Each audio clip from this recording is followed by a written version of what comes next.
Bonjour, c'est M. Ndoye Chimère. Donc, je suis venu vous présenter la correction de l'exercice 6 de la série alcool. Alors, les exercices qu'on corrige dans cette chaîne, vous allez les trouver dans la barre de description.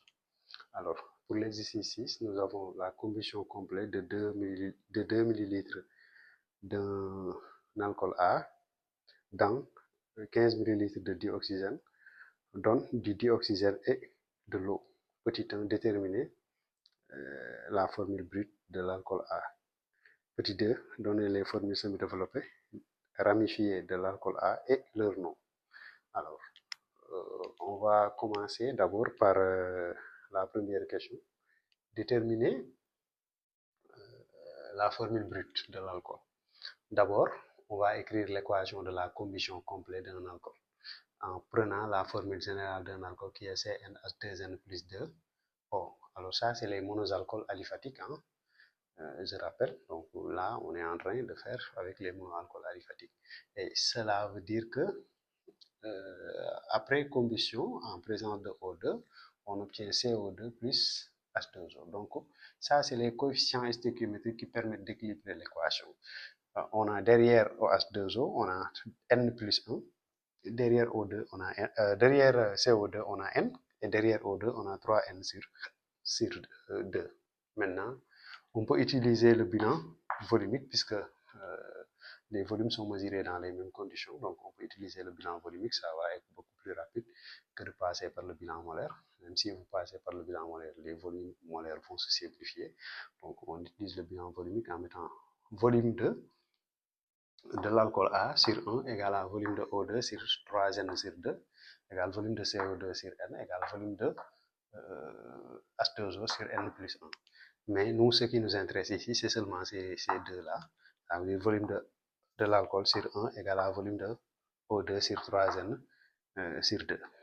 Cela veut dire que là, si on calcule, on trouve N égale à 5. Donc, on peut conclure que la formule brute de l'alcool est C5H12O. On va donner les alcools avec une chaîne ramifiée. D'abord, on donne les noms. Par exemple, si on prend l'alcool là, on a 1, 2, 3. Donc ici, on a 3 méthyl. 3 méthyl. Bithanol. Ça, c'est un alcool de classe primaire. Et si on prend le deuxième alcool, nous avons encore 3 méthyl. Butane. Mais aujourd'hui, c'est 2 ol. Et je vous rappelle que ici, sa classe, c'est secondaire. Et quand on arrive sur le troisième isomère, nous avons 2 méthyl. 2 méthyl. Butanol. Alors là, c'est un alcool de classe primaire. Le 2-méthylbutanol, c'est un alcool de classe primaire. Et on a aussi un autre alcool qui est là, c'est le 2-méthylbutane 2-ol. Là aussi, c'est un alcool de classe tertiaire. Voilà, c'est un alcool de classe tertiaire. Et à la fin, on se retrouve avec le dernier alcool qu'on a donné parmi les alcools avec 2 ramifications, CH3, CH3. Là, on peut dire qu'on a 2,2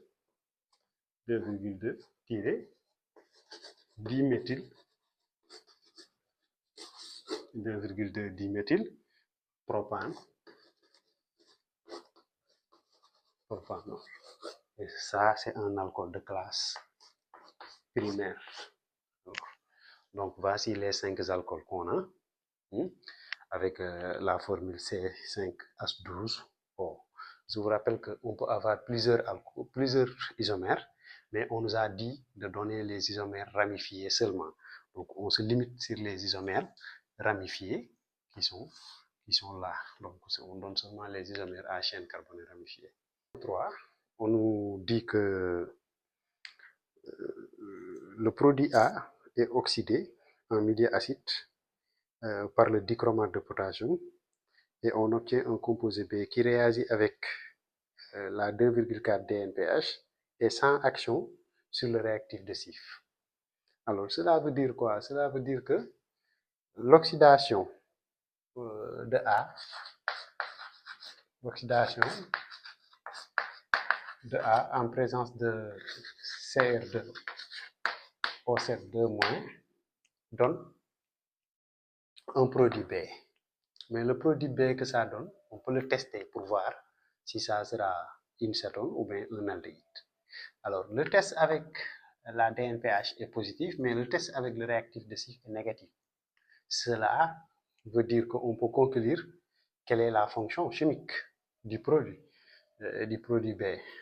On peut dire que sa fonction, c'est l'acétone, parce que si c'était un aldéhyde, tous les deux tests seront positifs, alors que comme le test avec la DNPH est positif, alors que le test avec le réactif de Sif n'est pas positif, donc on peut dire que la fonction, c'est l'acétone. La fonction chimique de B. Donc B est une cétone.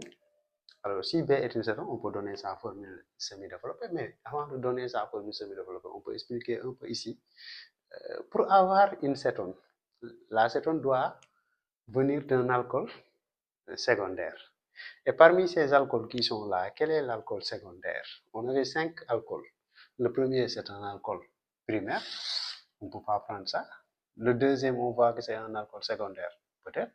Le troisième n'est pas un alcool secondaire. Le quatrième n'est pas un alcool secondaire.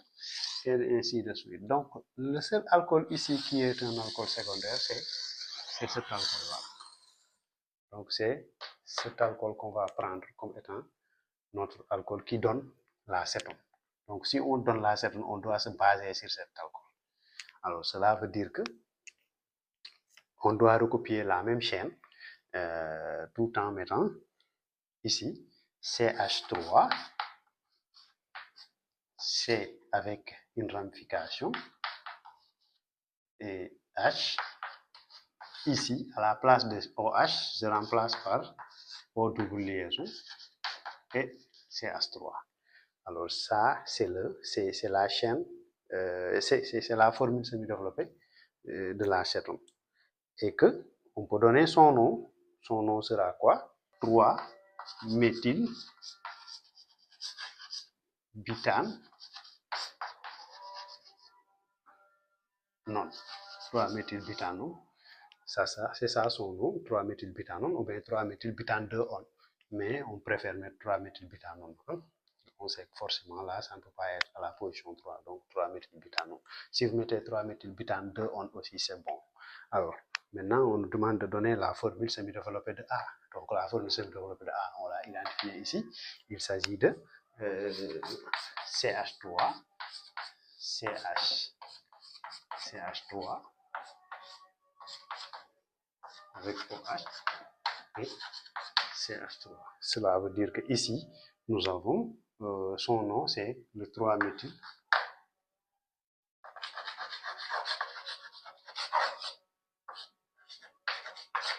Butane 2-ol. Donc, voici notre alcool qui est de classe secondaire. C'est à la quatrième question où on nous dit que d'écrire l'équation de l'oxydation de l'alcool en cétone. Alors, cette équation d'oxydation, pour l'écrire, on met d'abord le couple de l'oxydant et du réducteur, qui est CR2OZ2- qui donne CR3+. Le couple permanganate. Alors, le deuxième couple qu'on va donner, c'est entre l'alcool et l'acétone. Maintenant, ce couple-là, on doit disposer de cette manière pour respecter la règle de Gamma parce que le permanganate et l'alcool sont des réactifs et l'acétone et l'ion chrome sont des produits. Ça veut dire produit, c'est ce qu'on obtient à la fin de la réaction. Alors, donc on va écrire les deux demi-équations. D'abord, on commence par la première demi-équation. La première demi-équation, c'est la demi-équation pour le premier couple. Donc là, nous avons l'oxydant qui est le CR2O7 2-, qui donne CR3 avec 7H2O. Et là, en équilibrant, on obtient 14 H plus 6 E-. Et la deuxième demi-équation, il s'agit de l'équation de l'alcool qui donne une cétone à la fin. Et que là, on a utilisé les formules brutes pour que l'équation soit beaucoup plus simple. Donc là, pour équilibrer, on ajoute plus 2H plus et plus 2E- en termes de charge. Maintenant, les deux demi-équations sont équilibrées. On essaye d'éliminer maintenant les électrons. Pour éliminer les électrons aujourd'hui, ici, vous multipliez directement ici par 3, parce que 3 fois 2, ça va vous donner 6, alors qu'on a 6 électrons ici. On doit 6 électrons sur la deuxième demi-équation. Et seront les électrons seront équilibrés de sorte que on ne va plus les voir dans l'équation globale. Donc l'équation globale est là, la première équation globale. Donc ici on a 8H parce que ici on a 14 et 2 fois 3 ça nous donne 6. Donc 14 moins 6 ça va rester 8. Et l'équation on peut le transformer de sorte qu'il n'y aura pas H+, mais il y aura dans ce cas H3O+, comme ça on sera en milieu acide et que là, quand on le fait, les 7 là, on va ajouter plus 8H plus, donc ça, plus 8H2O, autant pour moi, on va ajouter plus 8H2O et on aura 15H2O à la fin. Et ce qui fait que là, on obtient, on obtient l'équation globale de la réaction d'oxydation de l'alcool vers l'acétone. Maintenant, on arrive à la question 5 où on nous demande de donner la formule exacte de l'alcène de départ. La formule exacte de l'alcène de départ. En déshydratant l'alcool, qu'est-ce qu'on a en déshydratant l'alcool? On peut se retrouver avec deux alcènes. Alors, je donne le premier alcène qui sera l'alcène minoritaire. Quand je dis l'alcène minoritaire, je fais la déshydratation de sorte que j'obtiens l'alcène le moins substitué. Alors, dans ce cas, j'obtiens ici CH3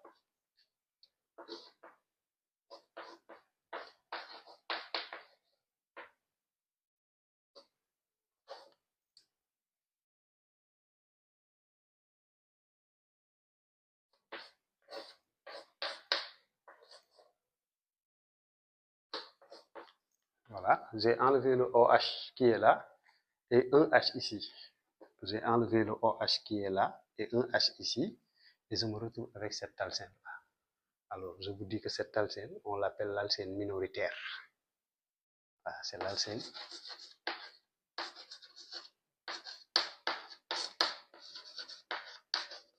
Voilà, c'est l'alcène minoritaire qui est là. Maintenant, on peut avoir ce qu'on appelle l'alcène majoritaire. Pourquoi on l'appelle l'alcène minoritaire? Parce que c'est l'alcène le moins substitué. Si on donne l'autre alcène, vous allez voir, quand on dit l'alcène plus substitué, c'est par rapport à la double liaison. Alors, si on donne le deuxième alcène, vous avez CH3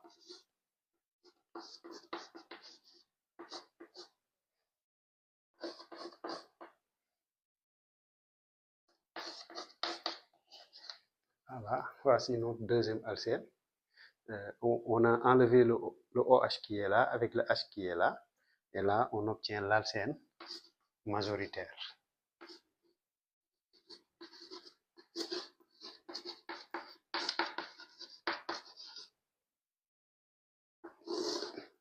Voilà. Donc, on va prendre l'alcène majoritaire comme étant l'alcène de départ.